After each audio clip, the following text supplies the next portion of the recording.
Welcome everyone, this is Alex for the Coaster Spot, and we are back at Six Flags Great Adventure. It is September 17th. That means one thing. Fright Fest has started. And also, new event, Oktoberfest. So we're gonna have some special beers and food. So we'll check that out a little bit. And we'll show the highlights of Fright Fest, the things that I enjoyed the most. We'll have a full tour of the event as well, as we do every year. So if you want to check that out as well, that's linked up in the corner there. But yeah, not much change this year. Different scare zone, and I think they removed the maze, so there's less stuff to do actually. So, dang. They have the barrel stand is out advertising Oktoberfest. Love seeing the bloody fountain. Such a tradition every year. And look at this. This looks great. Oh my goodness. This Oktoberfest here. Wow. There you go. There's a look at some of the food offerings. Kabetze, schnitzel, bratwurst, tenderloin, potato pancakes. A lot of really good traditional food. I don't know how it is. I believe you still get your 50% off, which is great. Yeah, I love how it's all dressed up. This looks great. Got some German music going. You have the traditional tablecloths, the blue and white going on. Some fun photos. Nice. This is great. And of course, with the Oktoberfest Festival, you definitely want to have a good selection of German beers. They seem to have them. I love that not only have they dressed up inside, they actually have special uniforms for the employees inside. That is fantastic. We'll take a closer look at the menu and price. Everything seems to be about $10.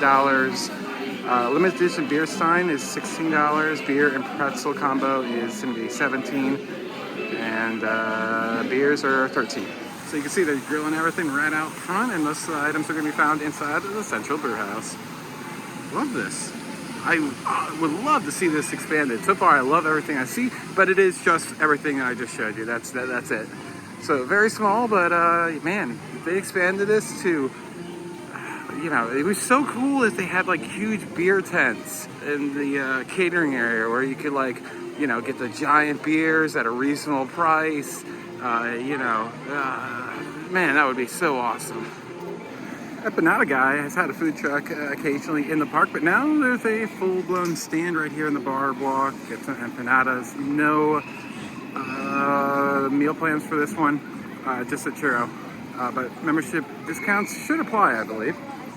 So unfortunately, something that we're not going to be hearing and seeing and getting once again this fall is going to be El Toro. I'm sure you've heard the news that it suffered another accident, and they said that there was damage to the understructure, which would indicate the footings. It created a really big jolt and hurt a bunch of people. Nobody seriously hurt, but not great. 2 accidents in just over a year.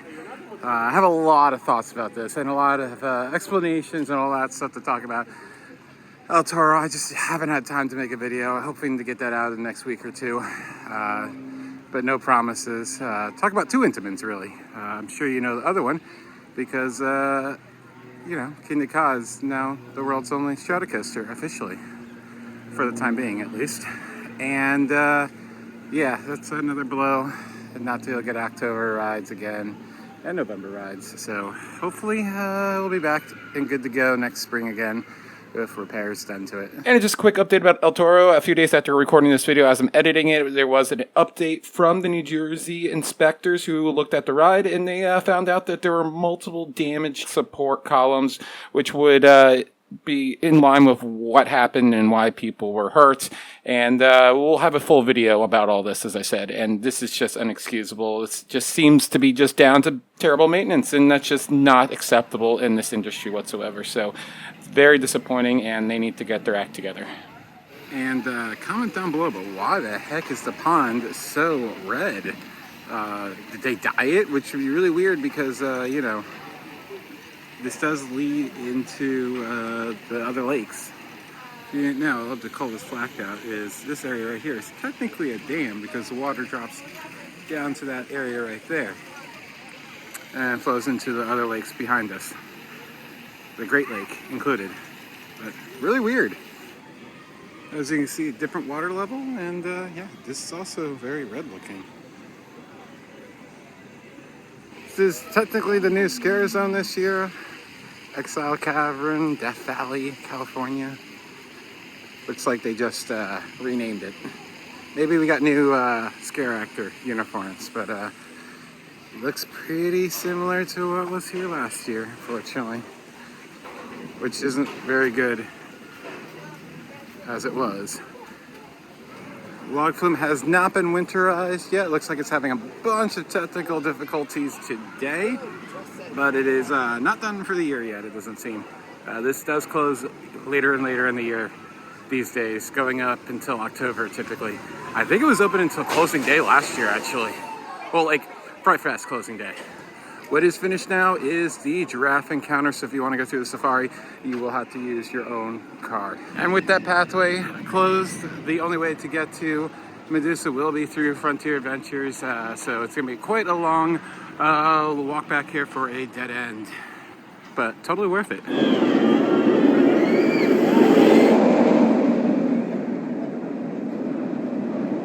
There's been a lot of talk about the current CEO's position on the parks in general for Six Flags, and beautification and spending money on park improvements, like stuff like this. This landscaping has obviously been pretty abandoned. It's stuff like that needs to be fixed in this park. I could make a very long video pointing out so many places in this park that are so neglected and disgusting. I love this park, but man, there's some places I just have to ignore to be able to enjoy my day, which is, that's not something you should need to do. There should be at least a standard. If it's not going to be Disney or Universal or I don't even chains like Dollywood and Silver Dollar City, but like, yeah, there should be some standard for how you upkeep your parks. So yeah, it just doesn't look good. People that come in here don't really care about that stuff, unfortunately, at the same time. They just want rides keep rolling in, and that's not even happening. So I don't know. I like the vision of the guy, but I don't think it's something that's feasible for this chain to be successful. I think what they were doing was the most successful thing they could possibly do, having a new ride pretty much at every park every year. Anyways, that's about it for daytime stuff. We're gonna move over to Fright Fest. I'm gonna ride Kingda Ka a little bit since I haven't done that much this year, and probably run over a Jersey Devil at some point today. But we'll talk about that later, see how things are doing, how Kingda Ka is running as the world's only Stratocoaster. There we go. Nice to see both sides of the sky ride going as well.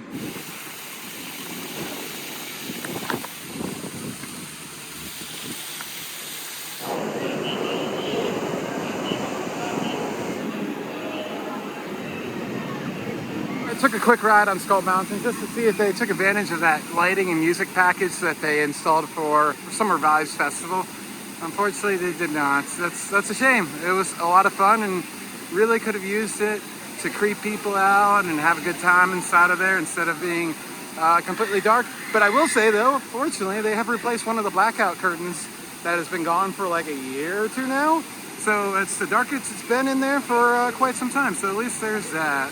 I did half of the houses already, and I didn't really say anything about them because there's nothing changed about them. They're just as poor quality as they always are, unfortunately. I mean, if haunted houses scare you and you just want that kind of environment, that's great, but there are better options around way better options around the area than here. Once again, absolutely nothing has been done for Barnstormer.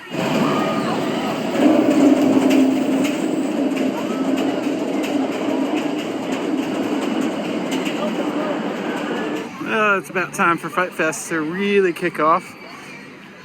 Sun is going down. They moved this guy from the front of the park outside the gate to right in front of the Ferris wheel. I really like where they put it. He's also been in the fountain previously. He's gotten around. I like where it is this year for sure. Something that's coming soon to Skyscreamer, and we're really excited to try this out, is Skyscreamer Extreme Flight, which is going to be pretty much the same harnesses that you use on Daredevil Dive, and you will be harnessed up to that location right there where it's missing a seat. So yeah, you're going to basically be lying on your stomach as you go up 242 feet, which is going to be really cool.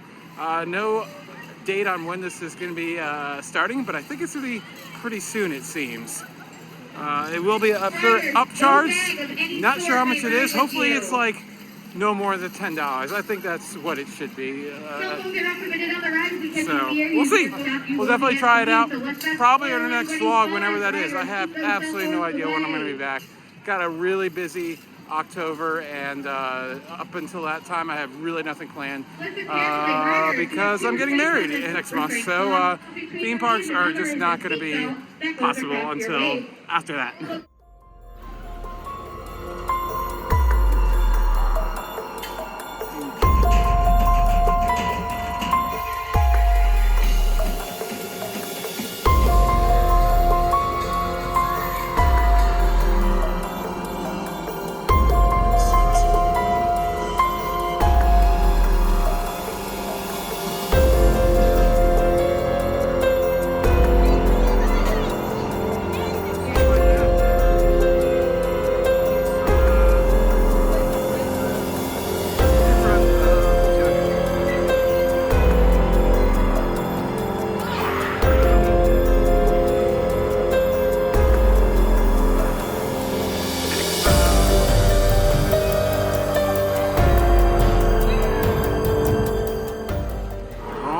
It is about 9 o'clock. Seen all the entertainment.